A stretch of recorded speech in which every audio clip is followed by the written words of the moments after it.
سلطان الاولیاء حضرت خواجہ خواجہ سید محمد بہاؤالدین نقشبند رحمۃ اللہ تعالی علیہ پر ایک مرتبہ ایسی کیفیت طاری ہو گئی، گویا کہ باطن کا دروازہ بند ہو گیا اور کیفیات جو آپ پر طاری ہوتی تھی وہ بند ہو گئی۔ بڑے پریشان ہوئے، ان گنت وظائف پڑھے، تسبیحات پڑھی، استغفار کیا، ریاضت اور محنت کی، مگر وہ کیفیات نہ پلٹ سکی۔ پریشانی کے اس عالم میں کافی دن گزر گئے اور آپ نے فیصلہ کیا کہ کیوں نہ بچوں کے لیے حلال رزق کی تلاش میں نکلا جائے۔ آپ گھر سے نکلے، حلال رزق کے لیے محنت کرنے کے جذبے سے جا رہے تھے کہ راستے میں اذان کی آواز سنی، قریب کی مسجد میں داخل ہوئے۔ مسجد میں داخل ہوتے ہی سامنے کی دیوار پر نظر پڑی، صالحین میں سے کسی کے 2 شعر لکھے ہوئے تھے۔ جیسے ہی آپ نے وہ شعر پڑھے، آپ پر رکت طاری ہو گئی، دروازہ کھل گیا باطن کو اور وہی کیفیات پلٹ آئیں۔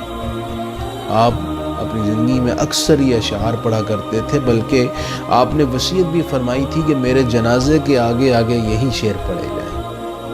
مفلسان مامدا در کوئے تو، شیئن للہ از جمال روئے تو، دست بکشا جانب زنبیل ماں، آفریں بر دست و بر بازوئے تو۔ اے میرے مولا، میں مفلس تیرے در پر حاضر ہوں، تو اپنا دست قدرت بڑھا اور اپنے جمال کا صدقہ میری جھولی میں ڈال دے۔ ان اشعار کو پڑھنے میں یقیناً بڑا حیرت انگیز اثر ہے جو اس کے معنی اور مفہوم پر غور کرے۔ ویسے انبیاء اکرام علیہ السلام اور صالحین کے قصوں میں اللہ تعالیٰ نے بڑا گہرا اثر رکھا ہے۔ حضرت یوسف علیہ السلام اور ان کے برادران کے قصے کے بیان میں ارشاد فرمایا، لَقَدْ كَانَ فِي قَصَصِهِمْ عِبْرَةٌ لِأُولِي الْأَلْبَابِ۔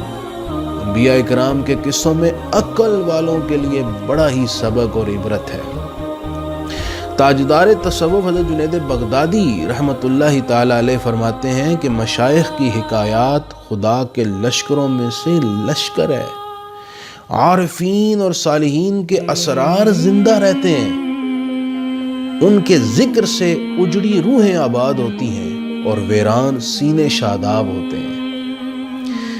محترم ناظرین، صالحین کے واقعات اور قصوں اور ان کے اخلاق کریمانہ پر مشتمل ان کی سیرت و سوانح کا تذکرہ بڑا خوشگوار باطنی اثر پیدا کرتا ہے۔ یہ بھی ان کی معنوی صحبت کہلاتی ہے۔